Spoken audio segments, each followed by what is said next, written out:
नमस्कार, आप देख रहे हैं किसका होगा राज तिलक। आपके साथ मैं हूं अंजना ओम कश्यप। और उत्तर प्रदेश में तीसरे दौर में 59 सीटों पर वोटिंग हो रही है, 16 जिलों की। वहीं पंजाब में सभी 117 सीटों पर आज वोटिंग हो रही है। आज का दौर बहुत महत्वपूर्ण है समाजवादी पार्टी के लिए, क्योंकि यादव बहुल वो बेल्ट जहां पर कब्जा अब तक समाजवादी पार्टी का रहता था, लेकिन 2017 के पिछले चुनाव में बीजेपी ने बाजी पलट दी थी। आप कल्पना कीजिए 8 जिले की 29 सीटें ऐसी हैं जो कि मुलायम और अखिलेश यादव के परिवार का गढ़ मानी जाती थी। उनमें से सिर्फ 6 सीटें पिछली बार बीजेपी की लहर में समाजवादी पार्टी जीत पाई थी। कड़ा मुकाबला, पहली बार विधानसभा चुनाव करहल सीट से लड़ रहे हैं अखिलेश यादव। लेकिन इससे पहले कि हम आगे बढ़े, बड़ी खबर आपको बता दें, क्योंकि अभी 9 बजे तक की वोटिंग में 8.15% मतदान हो चुका है। जनता धीरे धीरे बूथ पर पहुंच रही है। रविवार का दिन है, उम्मीद कीजिए कि आज यहां पर वोटिंग होगी। हालांकि बम्पर वोटिंग होती है तो फिर उसका भी विश्लेषण अलग तरीके से होता है कि आप बदलाव के लिए जनता निकली है या फिर जनता बदलाव नहीं चाहती है। बहरहाल कुछ भी प्रामाणिक रूप से नहीं कहा जा सकता है, लेकिन सुबह 9 बजे तक 8.15% मतदान हुआ है। जसवंत नगर सीट, एक वक्त पर मुलायम सिंह यादव इस सीट से लड़ते थे, लेकिन फिर भाई शिवपाल को दे दिया। शिवपाल वहां से जीते आए। आइए आपको दिखाते हैं। अर्पिता हमारी सहयोगी ने शिवपाल यादव से बात की है। शिवपाल जी, कुल मिला के हमने यहाँ मैं आई जब से और मैंने लोगों से बात की, यहाँ मुद्दों से बड़े तो शिवपाल जी हैं। जी, यहाँ की जनता मुझे बहुत स्नेह देती है और जब से मैंने चुनाव लड़ना शुरू किया है तब से हमारी लीड बढ़ती चली जा रही है। वैसे तो यहाँ से जब नेताजी 7 बार जीते हैं तो नेताजी का मैं चुनाव लड़ाते थे, नेताजी के चीफ इलेक्शन एजेंट बनते थे। और फिर जब नेताजी ने सीट छोड़ी उसके बाद मैंने लड़ना शुरू किया है, तो लगातार मैं 5 बार जीत चुका हूँ। 6वीं बार मैं प्रत्याशी बना हूँ। तो यहाँ की जनता लगभग मुझे तो लगता है 1 लाख पार से जिताएगी। 1 लाख पार का दावा कर रहे हैं आप? जी हाँ, जनता कहती है 1 लाख पार। जब पूरे उत्तर प्रदेश का दौरा किया था, अपनी पार्टी प्रगतिशील समाजवादी पार्टी बना ली थी, तो जब हम पूरे उत्तर प्रदेश में निकले तो भारतीय जनता पार्टी ने कोई काम तो किया नहीं, न विकास का, और महंगाई, बेरोजगारी, भ्रष्टाचार चरम सीमा पर। तो फिर जब हम निकले तो जनता का कहना एक ही था कि एक हो जाओ, चचा भतीजे एक हो जाओ। तो मैं तो समझ लिया। तो सुना आपने शिवपाल यादव। अब इनके भी चेहरे को देखकर लोग ये समझने की कोशिश करेंगे कि आत्मविश्वास कैसे, कहते हैं ना, बंद मुट्ठी लाख की खुले तो खाक की। नेता मुट्ठी बंद करके आज रखते हैं ताकि सबको लगे कि बस हम ही फतेह करने वाले हैं। ये आशीर्वाद की तस्वीर आप देख रहे हैं, मुलायम सिंह यादव से आशीर्वाद लेते हुए आज की वोटिंग के पहले ये तस्वीर उनकी तरफ से रिलीज की गई है। हमारे साथ 3 खास मेहमान, विजय त्रिवेदी जी वरिष्ठ पत्रकार यहाँ पर स्टूडियो में मौजूद है, विनोद अग्निहोत्री जी वरिष्ठ पत्रकार हमारे साथ मौजूद है, और संजय कुमार जी CSDS के सेफोलॉजिस्ट जिनको आप लगातार आज तक के शोज में देख रहे हैं, PSC में देख रहे हैं, वो हमारे साथ आज चर्चा में रहेंगे। लिए चलते हैं आपको तमाम हमारे सहयोगी भी। हिमांशु मिश्रा हमारे साथ जुड़ रहे हैं फिरोजाबाद से, नेहा बाथम हमारे साथ जुड़ रही हैं हाथरस से ही कुमार कुणाल है, जलालाबाद से भी हमारे सहयोगी हैं, जितेंद्र बहादुर हमारे साथ है। अर्पिता, आपकी बातचीत भी हमने शिवपाल यादव से दिखाई है, लेकिन यहीं से शुरुआत करते हुए सैफई में आप मौजूद हैं। सैफई सबसे बड़ा टॉन्ट बनकर रह गया, जिस पर सबसे ज्यादा कटाक्ष बीजेपी करती थी कि आपने बस वहां पर नाच गाना कराया। लेकिन इन सब के बीच 2017 में 29 सीटें जो गढ़ थी मुलायम परिवार की, उनमें सिर्फ 6 उनके पास रह गई थी।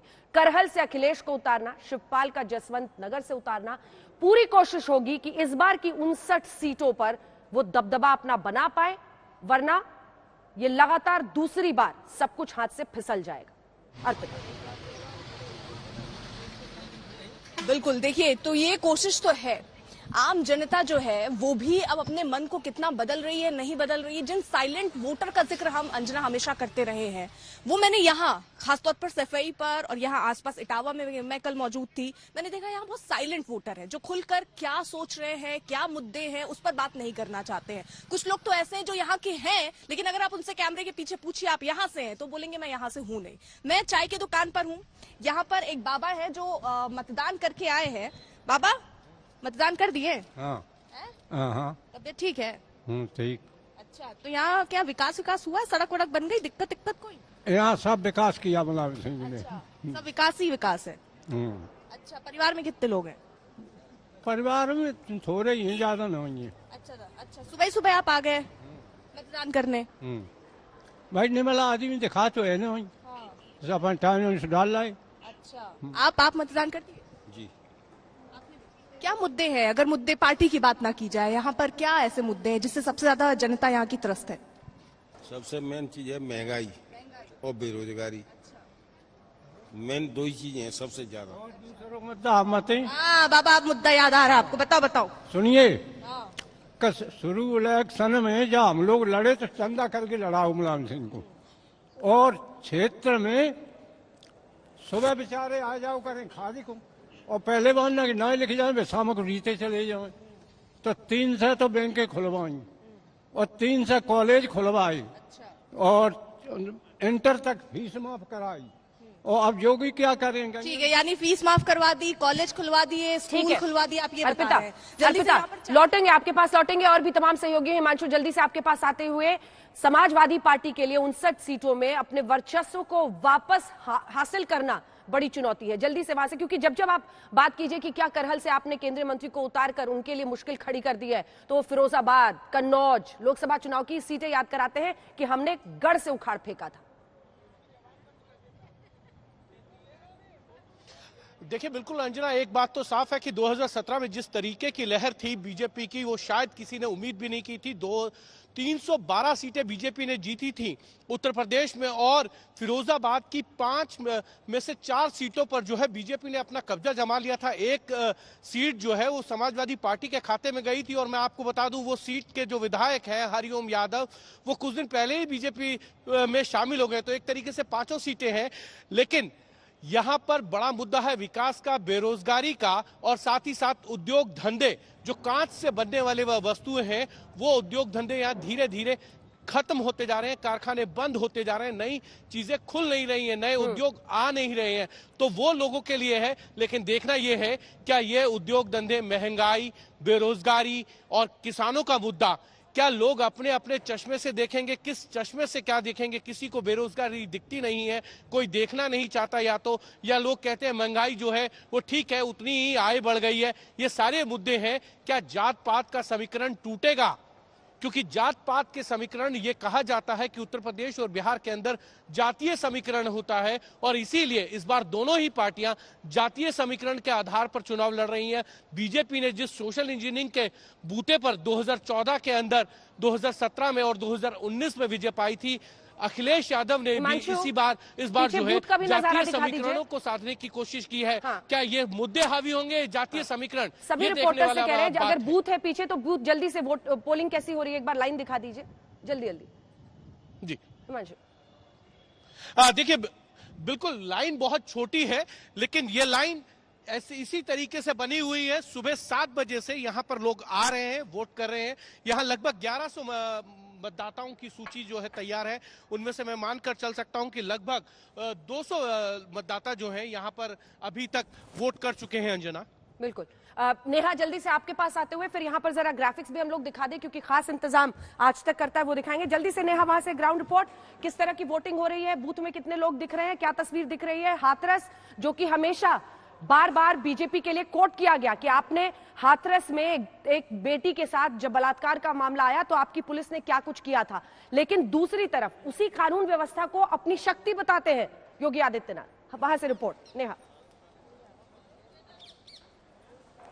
बिल्कुल अंजना, आपने ठीक कहा, क्योंकि हाथरस में जो कांड हुआ था उसके बाद बीजेपी के लिए परिस्थितियां बदल गई थी, और यही वजह है कि उन्होंने आगरा की पूर्व मेयर अंजुला माहौर को यहां से टिकट दिया, क्योंकि उनका ये मानना था कि अगर किसी हम नए व्यक्ति को यहां से टिकट देते हैं तो हो सकता है उस छवि को थोड़ा सा धूमिल कर पाएंगे। एक बार मेरे ठीक पीछे मैं आपको ये मतदान केंद्र दिखाना चाहूंगी। ये दरअसल एक कॉलेज है जहां पर अलग अलग बूथ बनाए गए हैं ताकि लोगों की भीड़ को डिवाइड किया जा सके, कहीं पर भी अव्यवस्था का माहौल ना रहे। यहाँ पर बड़ी संख्या में लोग पहुंचे, लगभग 10:30 बजे का वक्त है। तो वो बात जो हम हमेशा कहते आए हैं, पहले मतदान फिर जलपान, वो यहाँ पर सार्थक होती हुई दिखाई दे रही है, क्योंकि बहुत सारे लोग हैं ऐसे जो सुबह के वक्त वोट करना पसंद करते हैं, उसके बाद घर जाते हैं और जलपान करते हैं। यहाँ पर बड़ी संख्या में देखिए महिलाएं भी पहुंची हैं मतदान करने के लिए, और साथ ही पुरुषों की भी संख्या है। लेकिन इसके साथ ही ये भी समझना होगा कि 2 जो और सीटें हैं, सिकंदराबाद और सादाबाद। सिकंदराबाद जहां पर आपको ठाकुरों का बोलबाला मिलेगा, सादाबाद जहां पर जाटों का बोलबाला बोलबाला है।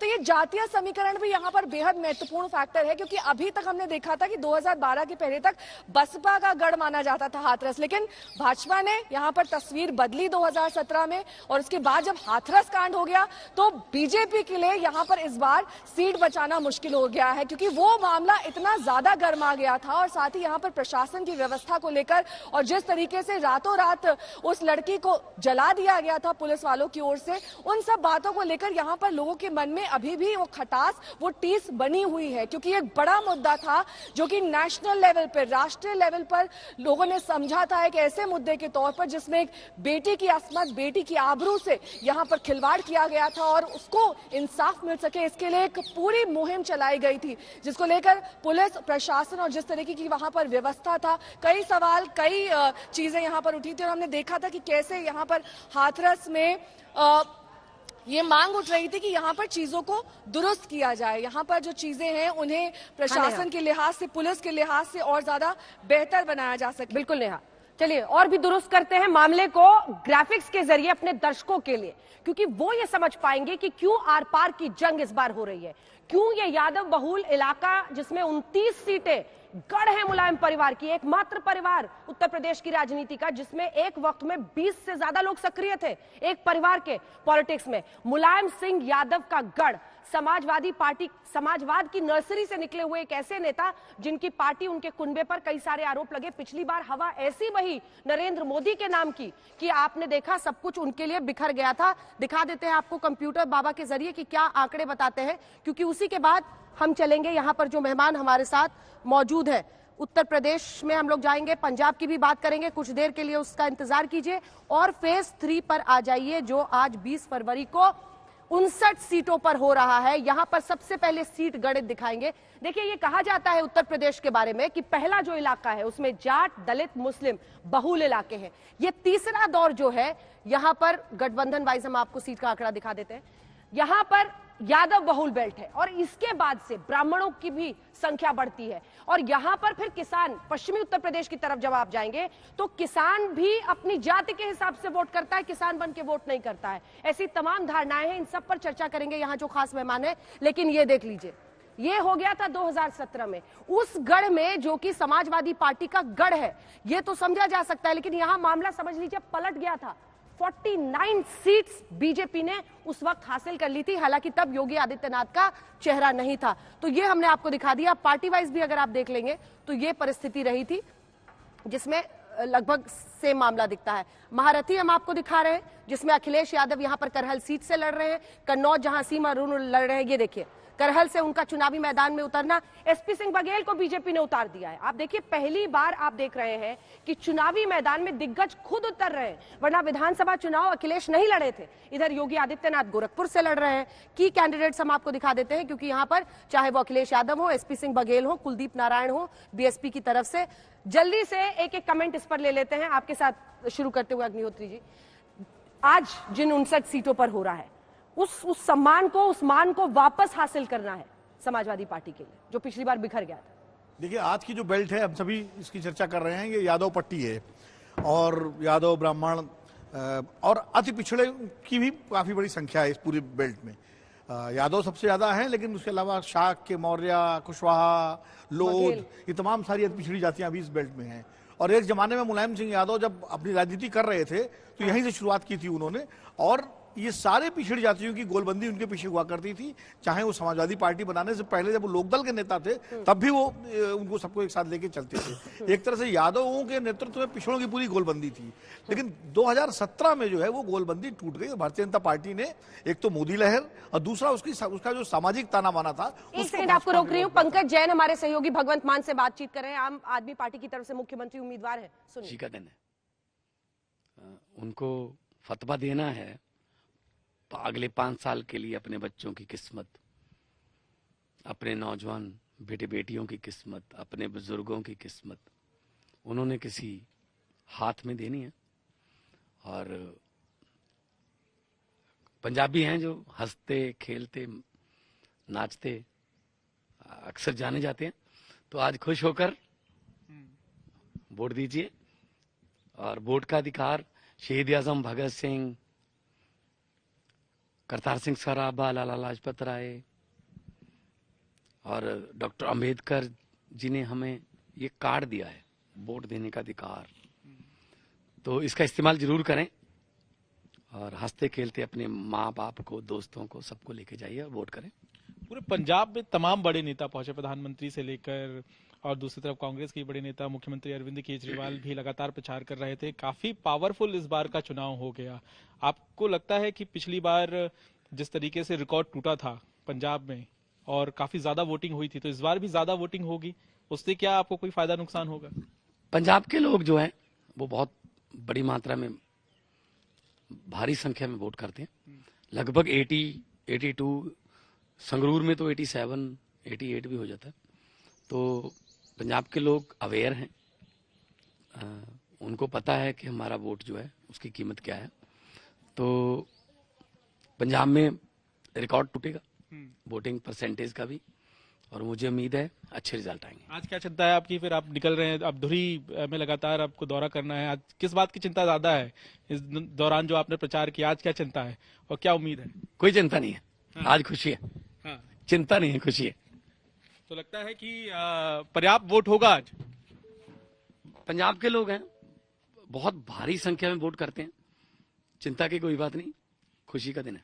चलिए, तो यहाँ भगवंत मान से हम बातचीत कर रहे थे और वो अपनी विधानसभा धुरी के लिए रवाना हो गए हैं और अलग अलग इलाकों में जाके वो जायजा लेंगे चुनाव का। उनसे हमने बातचीत की। आज सुबह वो गुरुद्वारा भी पहुंचे थे मत्था टेकने के लिए, और शिव मंदिर भी धुरी में एक है, चर्चित है, वहां पर भी अब भगवंत मान दर्शन करने के लिए जाएंगे। तो आज धुरी में सबसे ज्यादा फोकस भगवंत मान का रहेगा। हालांकि उनका वोट मोहाली में था और देखना होगा शाम तक पंजाब में जब वोटिंग खत्म होती है तो क्या पिछले बार का रिकॉर्ड भी टूटता है या नहीं।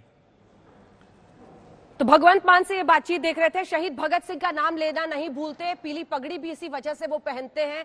अगर आप पंजाब को समझेंगे तो 4 हिस्सों में आप बांट सकते हैं, जट सिख, दलित हिंदू और हिंदू अदर्स। मामला उत्तर प्रदेश से जरा अलग हो जाता है, लेकिन रुझान के मुताबिक हर समुदाय में आप समझ सकते हैं आम आदमी पार्टी ने पिछली बार थोड़ा थोड़ा डेंट मारा था।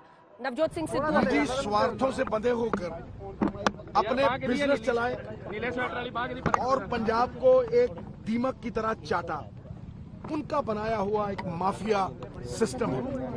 दूसरी तरफ उस सिस्टम को बदलने की चाह वाले, पंजाब को इश्क करने वाले हैं। तो मुझे लगता है कि इस लड़ाई में बहुत सोच समझकर वोट डालना चाहिए, क्योंकि ये इलेक्शन अगले इलेक्शन के लिए नहीं है, ये इलेक्शन अगली पीढ़ी के लिए है जिसे नशे में डुबा दिया गया। एक पीढ़ी हमने आतंकवाद में खोई, दूसरी हमने नशों में खो दी, जो आप सब जानते हैं किसने बहाया, और आज तीसरी 70,000 करोड़ के एसेट्स बेच के पंजाब को छोड़ के जा रही है। इसलिए ये बहुत ही बड़ा मकाम है, बड़ा पड़ाव है, और यहां मुझे लगता है कि इस दौराहे पे खड़े लोगों को ये चयन करना होगा कि वो इस सिस्टम को बदलना चाहते हैं या वही रिवायती सिस्टम पंजाब का कैंसर या उसके हाथ में खड़ा होते हैं। मुझे लगता है कि बहुत ही बड़ी तादाद में लोग वोटिंग करेंगे और मुझे लगता है वो बदलाव के लिए आगे आएंगे और नौजवान पंजाब को वोट डालेंगे। Sidhu sir, last time you won by 40,000 seats, so this time the contest is going to be tough, sir. Who told you? Who told you? अंग्रेजी have a strong candidate right now. Brother, अंग्रेजी बोलने से contest tight नहीं हो जाते। वो भय है, वो डर है, और इसीलिए मैं कहता हूं ना कि माफिया अपने अस्तित्व को बचाने के लिए इकट्ठा होके आगे आया है, लेकिन अब इकट्ठे को भी ऐसा जवाब दिया जाएगा जो पुश्तों याद रहे।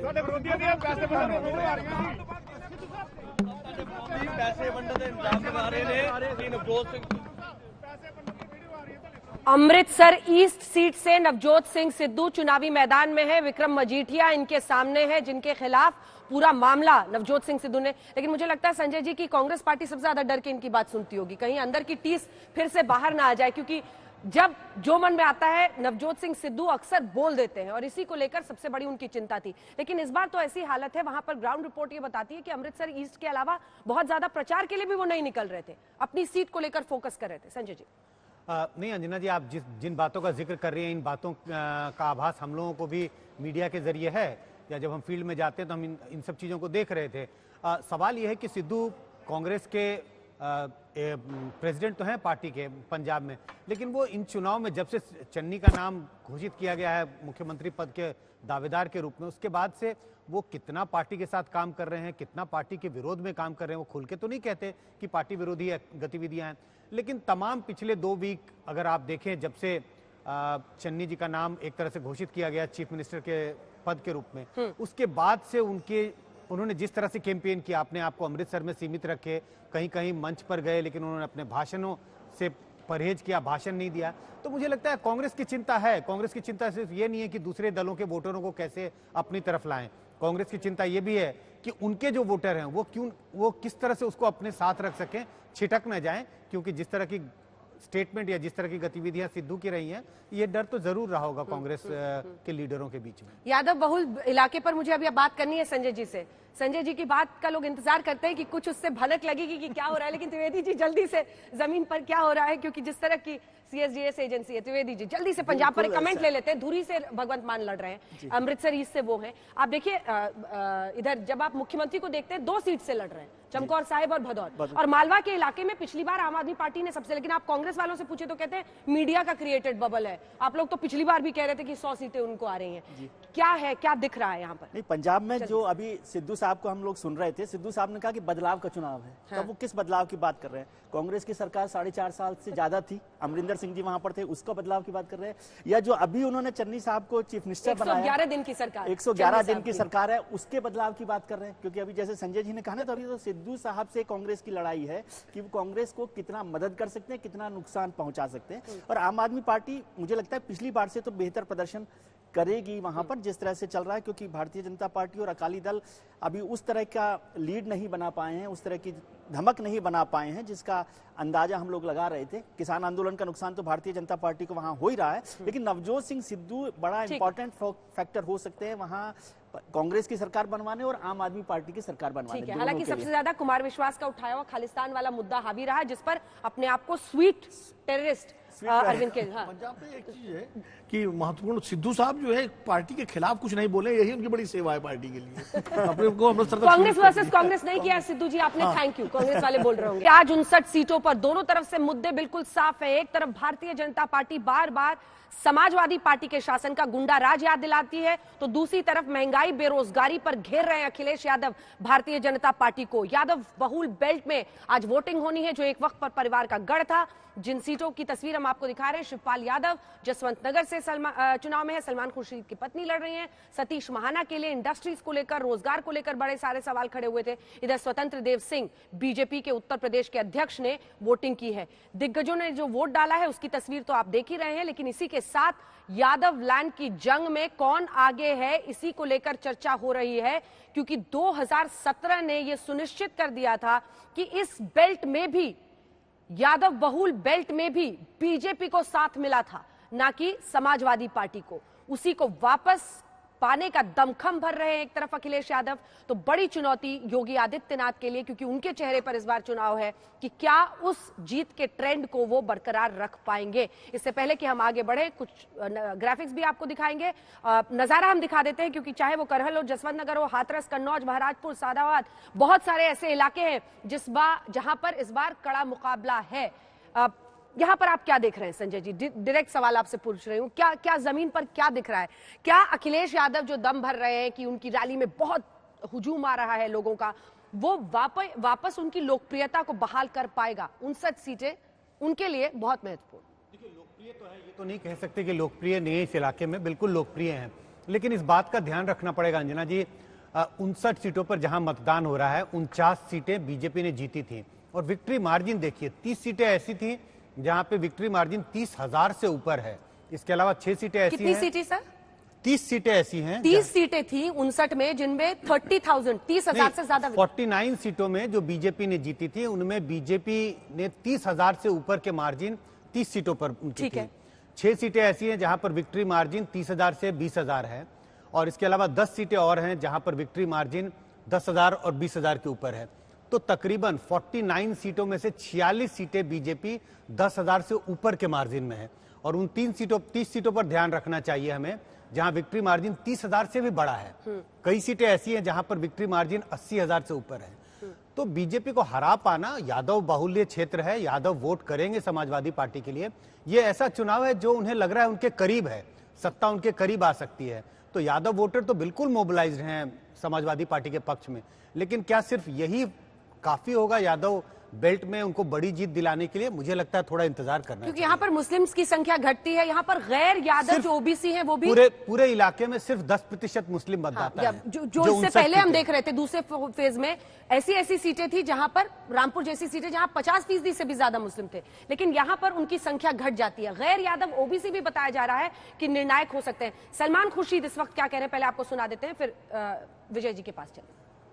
तीसरे फेज में जनता बड़े सब के सब लोग आए, साइकिल का बटन दबाएं, योगी को हटाएं, अखिलेश को मुख्यमंत्री बनाएं, ये उनसे अपील करता हूं। हाथरस से लेके कानपुर देहात तक हाथरस तीनों सीटें जीत रहे। कासगंज, एटा, फरुखाबाद, कन्नौज, मैनपुरी, फिरोजाबाद, इटावा, औरैया, कानपुर देहात, इन 10 जिलों में बीजेपी जो है it is going to lose every seat. I live here and therefore my vote is here. Although I work in Delhi, obviously much of my work in the Supreme Court is in Delhi, but since I live here, my vote is here and I've cast my vote here. And it's a kind of reaffirmation both of democracy as well as of my association with this place. We've created that wave, haven't we? 40% of women participating actually being candidates, and with the hope of 40% participation in everything to come in the future. And if women see this as a change, as a game changer, even better. तो सलमान खुर्शीद को आप सुन रहे थे। Rising Ayodhya किताब इन्होंने लिखी थी जिसको लेकर भी बहुत विवाद हुआ था। इन्होंने हिंदुओं में कट्टरवाद, बढ़ते कट्टरवाद को लेकर टिप्पणी की थी जिसको पकड़ लिया गया था। हालांकि फैसले को लेकर इनकी सोच अलग थी। जल्दी से चलते हैं, एक बार कुमार कुणाल हमारे साथ हाथरस से जुड़ रहे हैं। कुमार कुणाल, एक नेता जो कि रामवीर उपाध्याय बीएसपी के महत्वपूर्ण नेताओं में से एक थे, और वो चुनाव के एंड पहले बीजेपी चलेगा, सादाबाद से उनको टिकट दे दिया गया। बहुत सारे समीकरण हैं जो इन सीटों पर बहुत निर्णायक साबित हो सकते हैं। कुमार, बिल्कुल, और रामवीर उपाध्याय इसलिए भी महत्वपूर्ण है क्योंकि वो सिर्फ बड़े नेता बीएसपी के नहीं थे, बल्कि ब्राह्मणों का इस इलाके में बहुत महत्वपूर्ण रोल है। तीनों सीटों पर अगर आप हाथरस और उससे आसपास की सीटों को देखिए, सादाबाद इसलिए भी महत्वपूर्ण है जहां से रामवीर उपाध्याय हैं। जी बिल्कुल, मैं दिखाता हूं, साथ साथ मैं बात भी करता हूं। अभी बूथ की तस्वीर भी आप देखते रहिए कि ये हाथरस की सीट है, और हाथरस में सुबह से ही कैसे कतारें लगी हुई हैं वोटरों की। महिलाएं भी बहुत बड़ी संख्या में निकल करके आ रही हैं, ये तो आप तस्वीरें देखिए। लेकिन साथ ही साथ ये वो इलाका है हाथरस का जहां पर पश्चिमी उत्तर प्रदेश का भी प्रभाव दिखाई पड़ता है। तो हम पश्चिम से बेशक अब धीरे धीरे आगे बढ़ रहे हो, लेकिन ये हाथरस अलीगढ़ का से लग रहा है, उधर मथुरा से जुड़ रहा है। तो यहाँ पर जाट वोटर, खासतौर पे सादाबाद में राष्ट्रीय लोकदल का उम्मीदवार है, उसका मुकाबला है रामवीर उपाध्याय से। और रामवीर उपाध्याय ऐसे हैं जिन्होंने तमाम जो सीटें हैं हाथरस की, उनसे पहले वो चुनाव लड़ चुके हैं। चाहे वो हाथरस की सीट हो, सादाबाद से तो वो लड़ ही रहे हैं, सिकंदरा से भी वो पहले लड़ चुके हैं। तो इस तरीके से क्या इस बार वो, उनकी तबीयत ठीक नहीं है, वो फिलहाल वो बेड रिडन है, लेकिन इसके बावजूद उनका जो प्रभाव है, उनके परिवार का प्रभाव बीजेपी के लिए मायने रखता है। खासतौर पर बीएसपी से जो वोट लाने की कोशिश है बीजेपी की अपनी तरफ, उसमें कितना महत्वपूर्ण वो रोल निभाएंगे, इस पर सबकी नजर रहेगी। तो हाथरस सिर्फ बुलगढ़ी की वजह से नहीं, अब आपको बुलगढ़ी की भी बात कहें, आज सुबह में बुलगढ़ी था जहां पर जो मामला हुआ था सितंबर 2020 में, उसके बाद वहां पर भी पोलराइजेशन हमें साफ दिखाई पड़ा। बड़े साइलेंट वोटर हैं जो वोट करने जा रहे हैं। तो अभी भी वहां पर पैरामिलिट्री फोर्सेस तैनात हैं, लेकिन स्थिति अभी भी तनाव है। लोग खासतौर पर निकल रहे हैं और वोट करके अपना जो मन है वो जो वोटिंग मशीन है उसमें कैद कर रहे हैं। बिल्कुल। शुभांकर के पास कानपुर चलते हैं। कानपुर में भी पिछली बार बीजेपी का वर्चस्व साफ रहा, इस बार क्या दिख रहा है, और एक बार बूथ भी दिखा दीजिएगा शुभांकर। अंजना, कानपुर में यूं तो 10 सीटें हैं, लेकिन जिस सीट पर हम मौजूद हैं ये खास है। खास इस लिहाज से क्योंकि सतीश महाना यहां से 2 बार लगातार विधायक है। हालांकि विधायक वो 1991 से लगातार हैं, लेकिन अगर वोटिंग परसेंटेज की बात की जाए तो अभी इतना उत्साह नहीं है। कानपुर शहर की बात करें तो 5% के आसपास वोट है, देहात की बात करेंगे थोड़ा वोट ज्यादा होता है, लेकिन फिर भी एक बार तस्वीर हम दिखाते हैं। कैमरा पर्सन से रिक्वेस्ट करूंगा मैं कि थोड़ी तस्वीरें दिखाएं। कुछ लोग यहां पर आ रहे हैं, धीरे धीरे वोटिंग जो है वो यहां बढ़ती जा रही है। लेकिन ये सीट जो है अंजना, महाराजपुर, ये बहुत दिलचस्प है क्योंकि सतीश महाना 32 सालों से विधायक हैं और उनके सामने वो व्यक्ति है जो उनके घर के बाहर प्रोटेस्ट कर रहा था, उस पर गुंडा एक्ट लगता है और 36 साल की उम्र में समाजवादी पार्टी उसे टिकट दे देती है। सतीश महाना दावा कर रहे हैं कि हैट्रिक लगा देंगे, लेकिन उधर समाजवादी पार्टी के अपने दावे। पिछली बार 7 सीटें बीजेपी ने यहां से जीती थी, ये भी अपने आप में बीजेपी के लिए कितना महत्वपूर्ण ये इलाका है ये दर्शाती है। लेकिन इस बार नए वोटर्स बहुत ज्यादा है, तकरीबन 34,000 वोटर नए हैं, 70,000। On the kind of chemistry that the Yadav family has always been known for in this round of elections. You have tried to bring the entire family together. You have tried to win over certain segments which have not voted traditionally. How does it look today in this phase for you? जैसा पहले चरण में किसान ने, नौजवानों ने मतदान किया, हर वर्ग के लोगों ने गठबंधन के साथ खड़े होकर के मतदान किया। दूसरे चरण में भी वही सब कुछ देखने को मिला है। सवाल यह है कि जनता के जवाब भारतीय जनता पार्टी नहीं दे रही। जिन वादों को भारतीय जनता पार्टी ने जनता के बीच में किए थे वो हर वादा उनका जुमला निकला।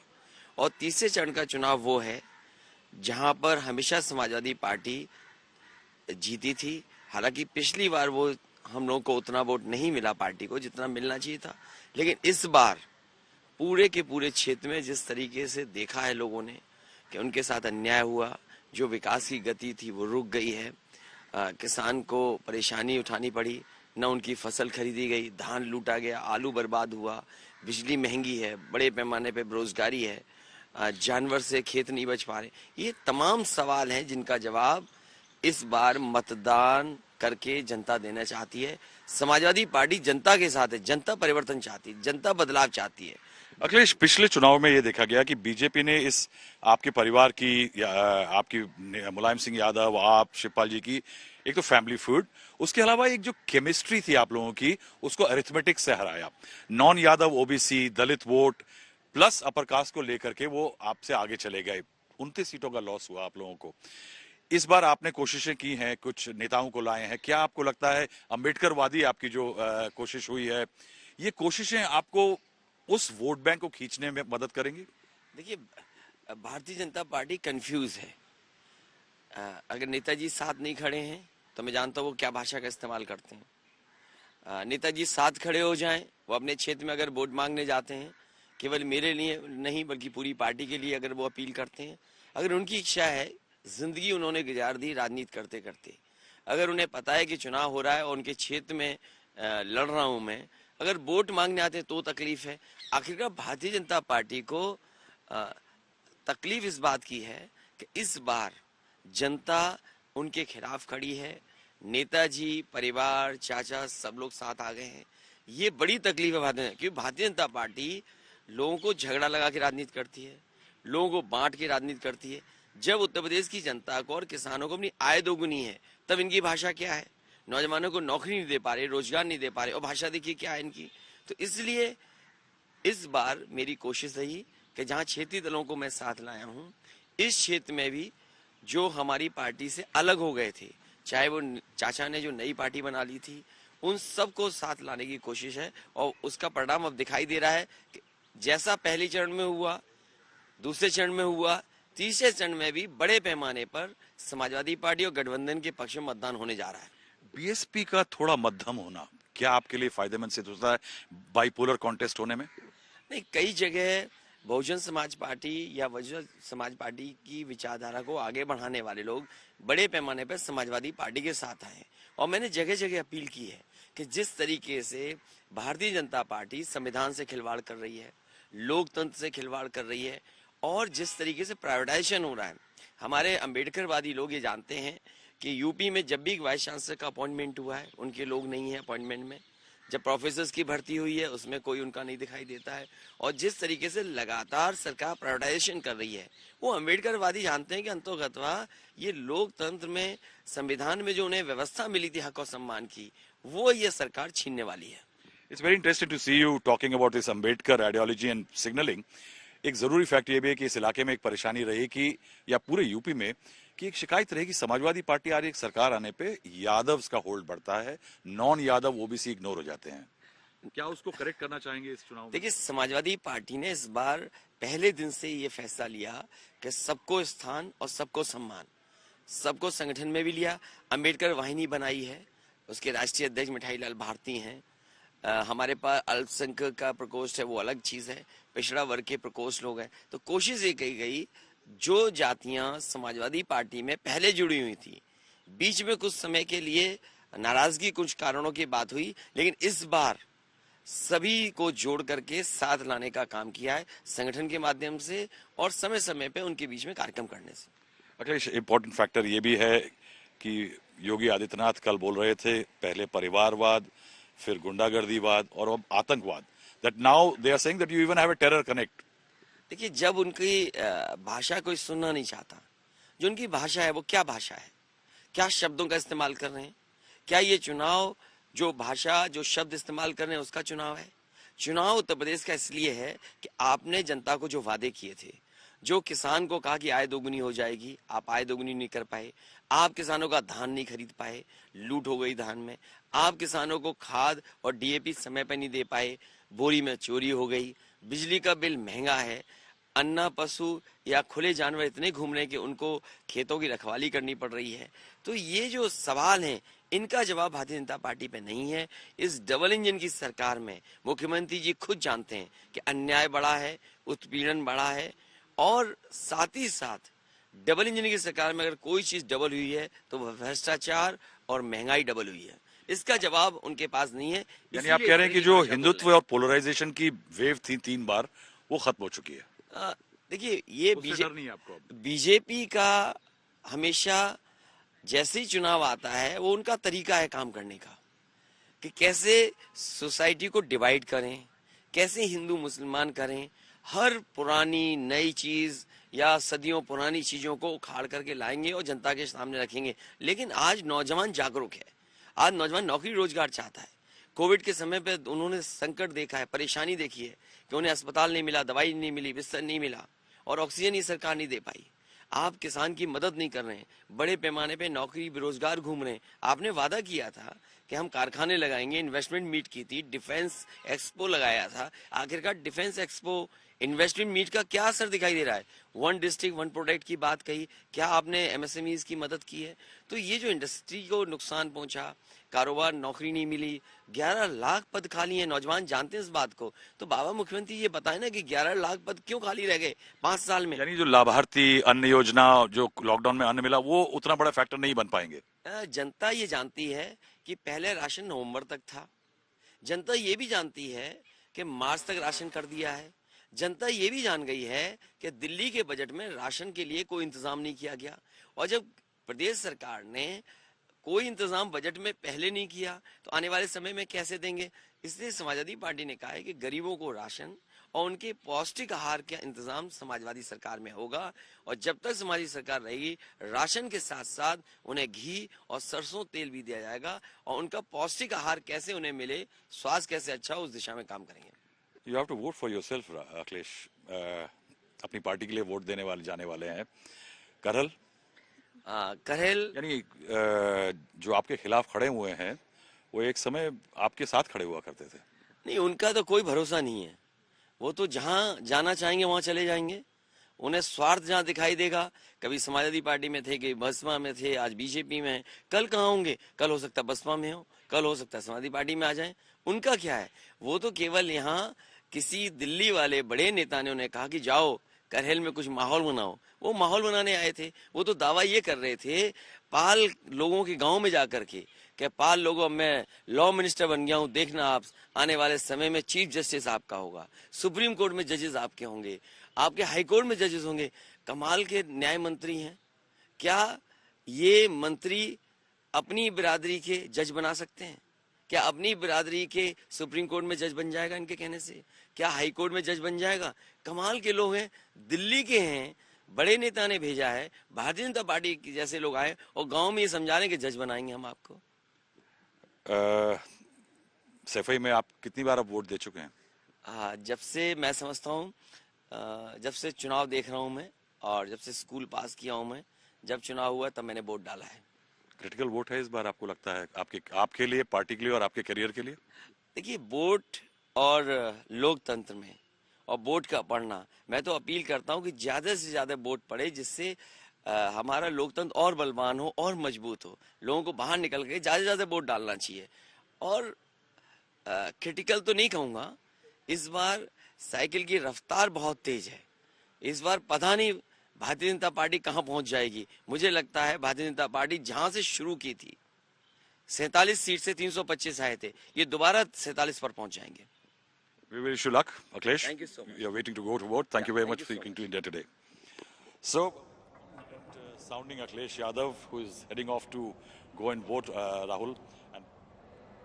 तो अखिलेश यादव को आप सुन रहे थे, वो कह रहे हैं कि वापस 47 पर बीजेपी पहुंच जाएगी, जीत का दम भर रहे हैं और करहल में वो वोटिंग के लिए पहुंचने वाले हैं।